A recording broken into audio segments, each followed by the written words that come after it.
Hello and welcome to the November update from Dean Park.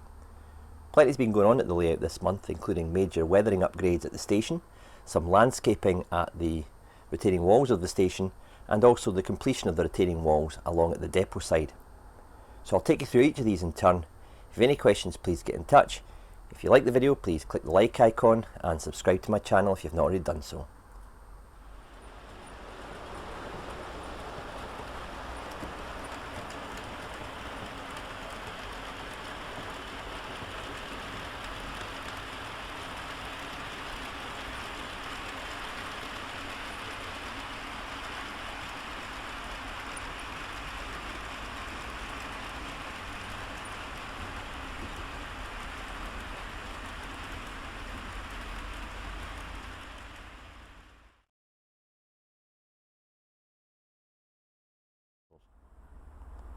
That's the scratch built retaining walls and portals pretty much finished now. They've been painted using a Humbrol 70 and then a Humbrol 121 as the mortar wash. That was then wiped off to leave that in the brick course, and then I dry brushed on some light and dark bricks from Rail Match.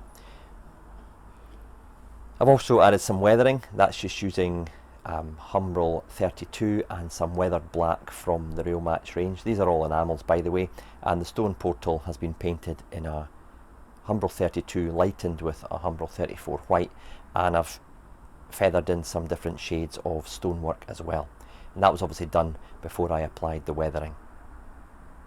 Looking round to the back, the interior of the tunnel, the actual curved brickwork, this is just a Southeastern fine cast brick sheet which I've glued to this side, curved round and then glued to the other using Rocket Rapid and Rocket Max.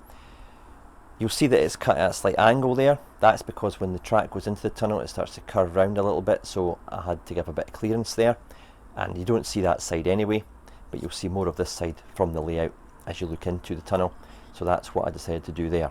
So as the train goes in, it'll obviously curve away to the right there. But I felt I needed to put an interior in there because it would look silly if it was just, you know, stopped at the stones there. That's all been weathered as well, using various tones of dark greys and blacks.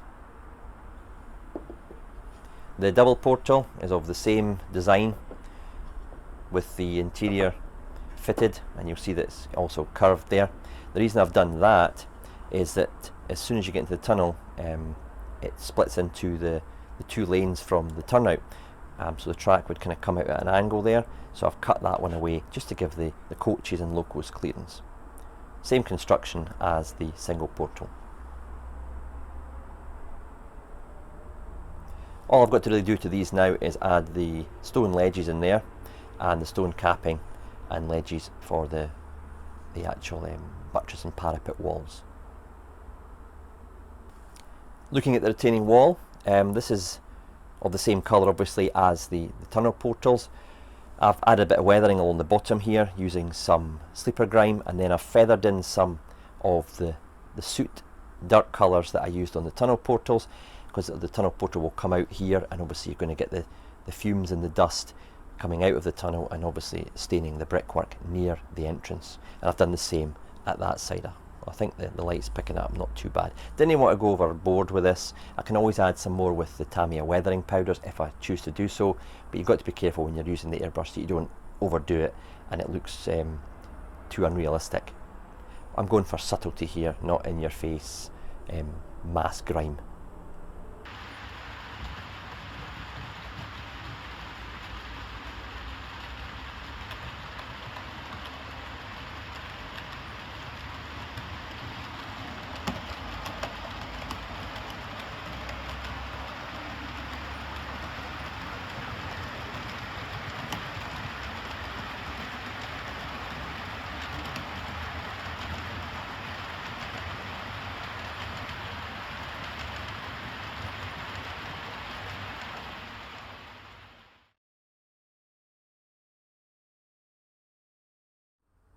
Moving on from the previous clip, you'll see that the portals and wall are now in place, with the double portal at the left and the single portal at the right.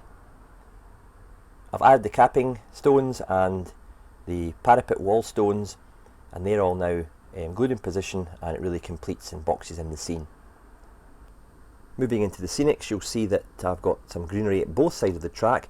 The base for that scenic work is some earth and soil scatters with some coarse turf, and then what I've done is I've sealed them in place before putting some varying lengths of static grass in position, and varying types actually, so it's not just the same colour of green all the time, it's mixed in. And then I've used some mainly woodland scenics, bushes and fine leaf foliage to give an unkept line side look. It may look a bit dark on the camera, but you'll get an idea of the single portal there, and I've obviously got the insides of the actual brick in the tunnel itself, so you don't see obviously bare baseboard and stuff. I'm quite pleased how this has worked out actually. I didn't have to do any real adjustments. I've moved in the distance from the retaining wall from what the original position was around here, so I moved it in about an inch, and that was to allow me to get a straight enough track going into the tunnel. If I'd left it back here, the track was already starting to curve, and it would just maybe have issues with fouling coaches and stuff if I put an internal wall inside the tunnel, which I've done. So I just moved it forward an inch just to give it that straight appearance. The track's going into the tunnel at 90 degrees if you like.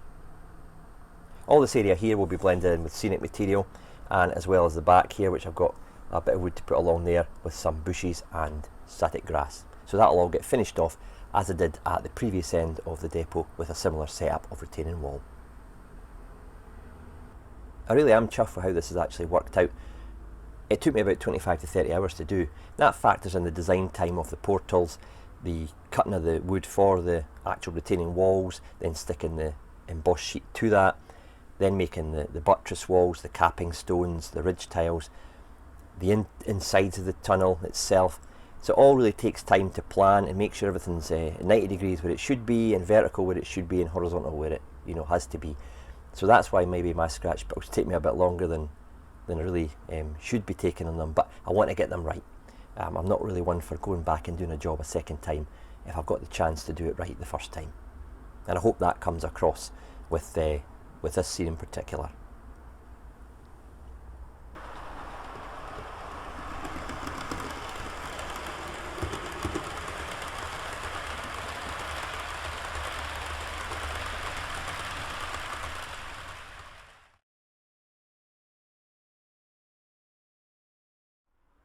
This bit of ply here is for the area at the back of the retaining wall that I commented on in the previous clip. It's going to have grass and bushes and shrubs attached to it. What I've done first of all, however, to cover the surface colour is put some green scene textured paint in a yard filth colour. It's kind of an earthy brown, and it dries pretty quick. It's water based, and it's got this like a nice sandy texture to it, so it does give a nice textured finish. Okay, so what I'm going to do in the next series of clips is I'm going to build that up into a final scene using some scatters, coarse turfs, static grasses, and then some fine leaf foliage and bushes before placing it on the layout behind the retaining wall.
Okay, that's the scatter material now dry. What I've done is I've just stuck a nail in here for my static grassing. I'll come back to this in a moment. What I've got here is some speed bond, and what I'm going to do is I'm going to apply it to the areas that I want the static grass to form. Now, you can use normal PVA. The only reason I'm using this speed bond is to speed the whole process up, so I can show you the application and the drying time, and then obviously the next stage, which is adding bushes. So I'm going to just put some in the areas I want the grass to be. I'm not going to have it all grass, it's going to be more patchy, because I'm going to have a lot of bushes here. Alright, very little of this actual base material will be visual. Okay. A bit there maybe, and some along the end. Now, just getting an old brush, I just tend to level that out a little bit. If you put too little glue down, the grass won't adhere very well. Put too much down, take ages to dry. Let's just kind of get a balance. If you're not happy, just move it along a little bit. Try not to make it square or sharp edged. Random works. And don't think that because you put grass down you can't put bushes over the top of that. Of course you can. It's just I'm not wanting to grass at all, because I'm just wasting static grass, to be honest. Okay, I'm quite happy with that. Maybe a little bit more along here just to coat it properly. Okay, because I've covered it in some coarse turfs and scatters, it gives a kind of nice spongy textured surface in which to actually apply it, which is good. Okay, now I'm going to go into the static grassing. I've got myself a new toy, and this is the ProGrass Precision Applicator from Warworld Scenics, and it's got a very small chamber on the end for putting your static grass, which is ideal for small patches and small areas. For example, getting up against a wall where the larger applicator wouldn't be really any use. This thing here promises to, be more, obviously in the name, a precision tool. You get a larger sieve as well, and a larger chamber to put more grass in. This small area here, it really is only for very small areas of static grass, almost tufting. Okay, so don't expect to do a large area with this. Don't stuff it too full of static grass either, or nothing will happen.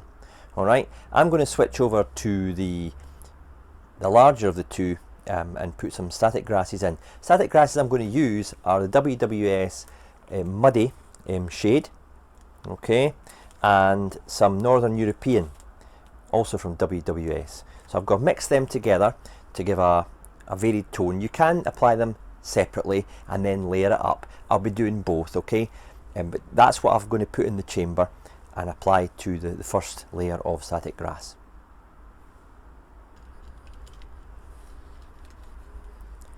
Okay, that's the product now loaded up with the static grasses I mentioned in the last clip. I'm going to flick the power button now and attach the crocodile clip to the nail. That just gives it some of a ground, so the static grass will be attracted to the surface.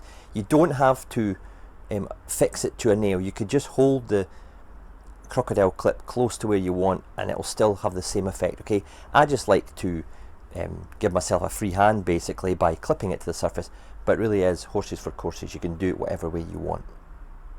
Okay, so apply the power. It's like any other static grass application. You turn it over and you shake. Because this area is going to be quite patchy, keep it about 1 inch from the surface, probably a little bit less depending on how thick and dense you want it. As you can see there, I'm building up the density of the grass. It's up to you when you stop.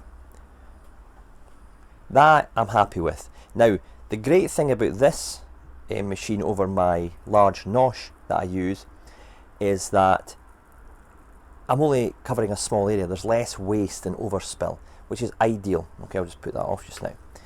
So this is really quite a handy tool for getting into those areas that you only need smaller patches.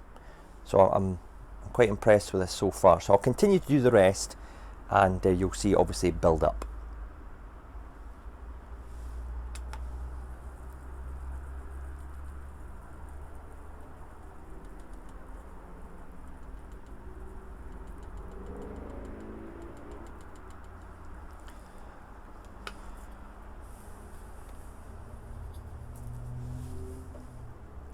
Now I decant some of the grass into a small pot when I mix it up. Obviously I've got to keep filling this hopper because it's quite a small chamber. Okay, so this is the muddy mix with quite a lot of Northern European grass in it as well. Probably more Northern European than mud, to be honest.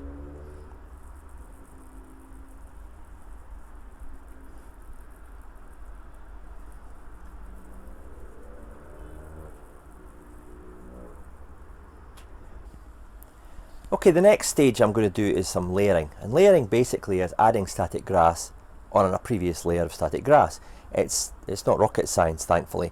The static grass is almost fully adhered to the surface. I can still see some white patches of the glue, but that will dry clear in time. That doesn't stop me doing the next layer, okay? What I'm going to do is I'm going to apply the static grass layering spray to the areas of the tufts that I want a taller or varied height in and varied tone. And for this I'm going to use some WWS straw, okay? And I've put it in the small chamber here because it's just going to be very precise precision application, if you like, and this is why this tool here is ideal. What I'm going to do actually in a future video, I'm going to show you this in more detail and what it can do. I'm very just kind of getting used to it myself just now. This is an ideal little project for trying out this new precision static grass applicator from WWS.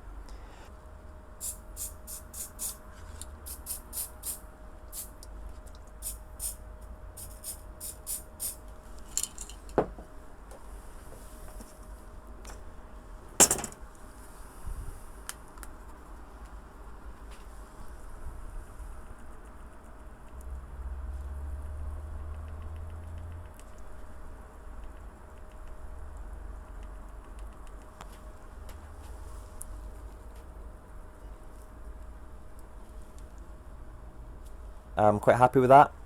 Gave it a couple of passes there with the straw. In the second pass I added in some Northern European, the green, just to give it a mixture. Didn't want it going too yellowish. Obviously later on in the season it is autumn, the grass starts to go yellow and die back. You would have different tones.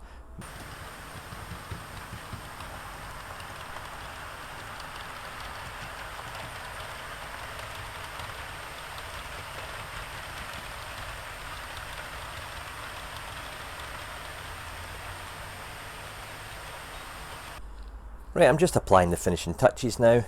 I've put some Woodland Scenic's fine leaf foliage, some bushes, some tufts, and I'll use some Woodland Scenic's bush and underbrush just to finish off the scene. When I'm applying these fine leaf foliage, I'm using Speed Bond just for this, to get a grip quick. Put some on the bottom there. You might have to put some on the baseboard as well, and just press it on, then lift it up, make sure something's actually contacting, and then press in position and leave it. Okay, that will eventually secure itself to the surface. Remember, bushes don't stand on their own, they grow into other bushes, so don't have plonka bush or a gap plonka bush. I've got different colours there, they're growing in together. I've got obviously continuation there. Yes, I've got a broken area here with some grass in it. Make it look natural. Well, that's it now in position. Really, I'm pleased how it's blended in with the photographic back scenes and with the retaining wall. Let me know what you think of this, and if you have any questions on the little how-to sequence I've done, please do get in touch.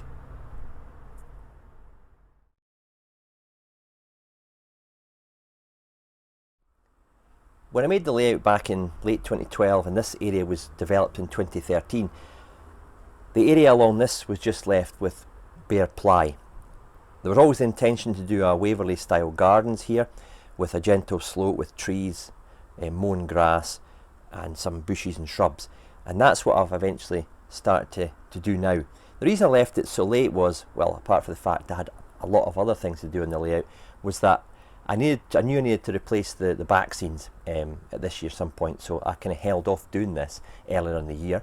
But now they have been done and they're in position, I've decided to go ahead and do this last bit of the station. That'll give really good camera angles through the trees into the station when it's all put in position. So I'll be using a selection of shrubs, short static grasses, bushes, foliage, and a selection of balked and scratch-built trees from seafoam. So in this area we'll go all the way up to where the tunnel portals are and along the back of the portals, which you just see on the camera there, and it slopes obviously into the town scene. So I'm in the process of working on this just now. I'll show you it from another angle just to give you another idea of what it looks like closer up, but this should be hopefully finished, all being well, in the next 3 to 4 weeks. I'll also be doing a step-by-step guide on how I did this as well, and that video will come at a later date. This will hopefully give you a scale of the length of it. It's over 2 meters from at the top of the slope here right down to the buffers at platform 1. Okay, and it varies obviously in width as it gets narrower as it moves down towards the station itself. It's a gentle slope made up from foam with a plaster cloth coating on top with some carving plaster just to smooth certain areas out. I then painted it brown, used some scatter material and coarse turfs just to give it the base for some obviously earth. On top of that will go some static grass in a kind of mown garden arrangement, so it's not going to be wild grass. Some of it will be less kept than others, but this area here will be particularly well, shall we say, manicured with shrubs, some flowers, and obviously a lot of static grass.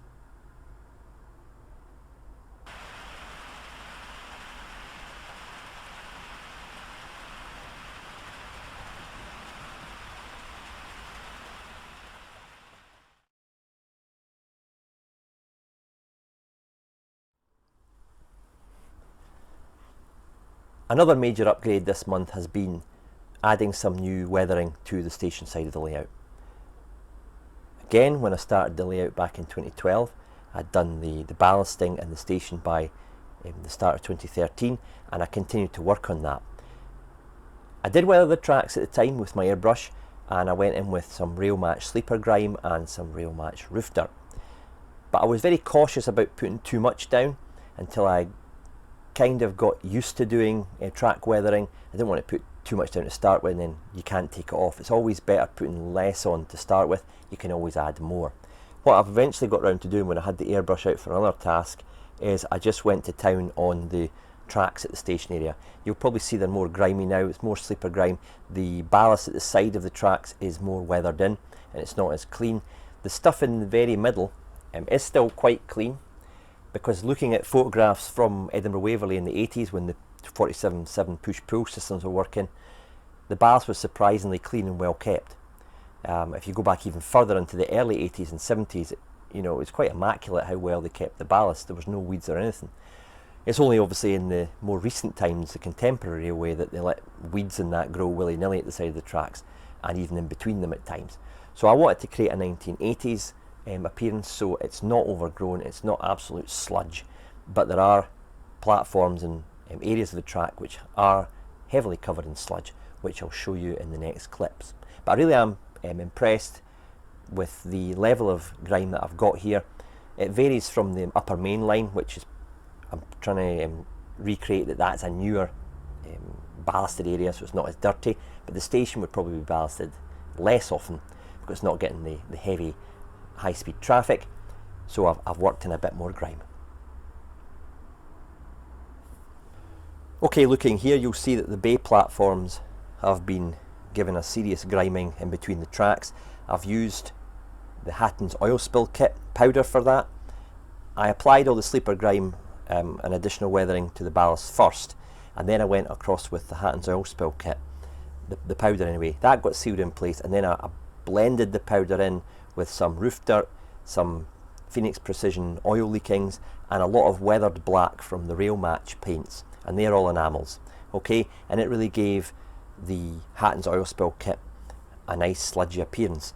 The water-based solution that you get in the Hatton's kit is really good, but I tend to find it's not as durable as an enamel painted finish. So in this case, as opposed to where I did it on the depot, I've used an enamel weathering on top of the Hatton's powder and not the oil solution from the kit. I have to say the oil solution is excellent on the depot. I have sealed it in place, so it is durable now, but if you don't do that, it tends to be a bit less durable, and obviously I'm wanting as low maintenance as I can here, so I used rail match and precision paints in this instance. Right, looking in on this area, this is platform 1 and it's the 3-car DMU platform, and I really went heavy with the grime and the sludge in between the tracks, looking at photos of Edinburgh Waverley's bay platforms in the 1980s. I've also added in some litter, newspapers. The reason that actually these tiny wee dots, they aren't bits of dirt or dust, they're actually small rail tickets, and they're absolutely minuscule, but you still actually see the orange bands from a British rail ticket on there as well. I've got some newspapers on the side. I've weathered the newspapers and stuff before I've put them on the tracks. Okay, I just did that with some weathering powders. I cut them out. This is a scale model scenery litter pack.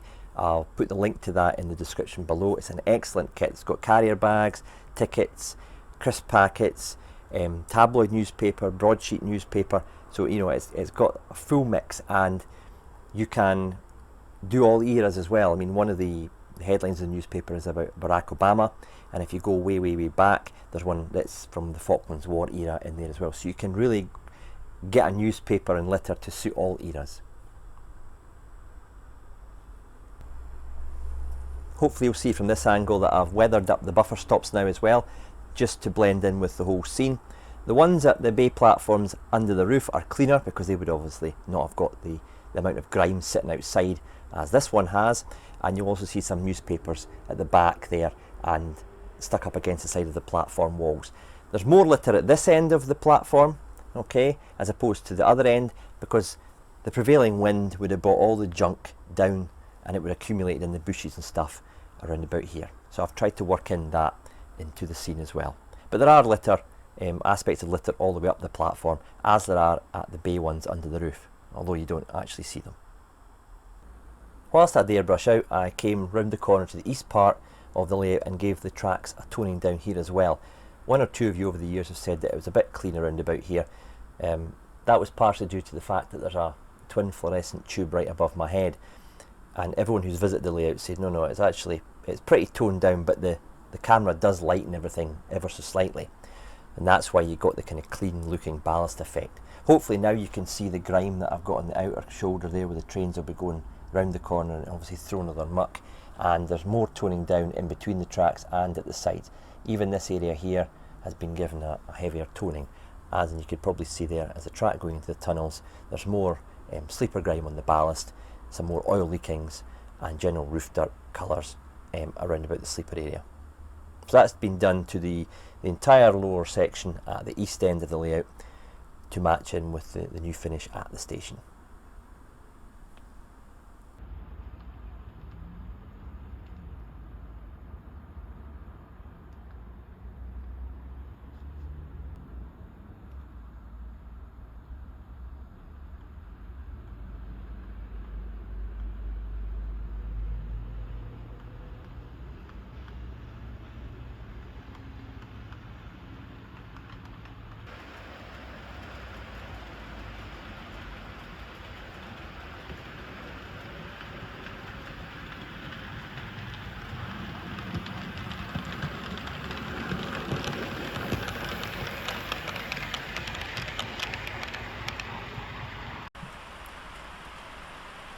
Well, that's it for the November update from Dean Park. I hope you've enjoyed it and got some techniques that you can possibly try on your own layout at home. If you've enjoyed any particular part of this video, please comment in the section below. I always read the comments and answer where I can. Between now and Christmas, there'll be more videos from Dean Park, including some how-tos, more layout updates, and also in the run-up to the new year, we have the Dean Park Top 10 for 2020, so keep an eye out for that video. In the meantime, thanks for watching. Cheers just now.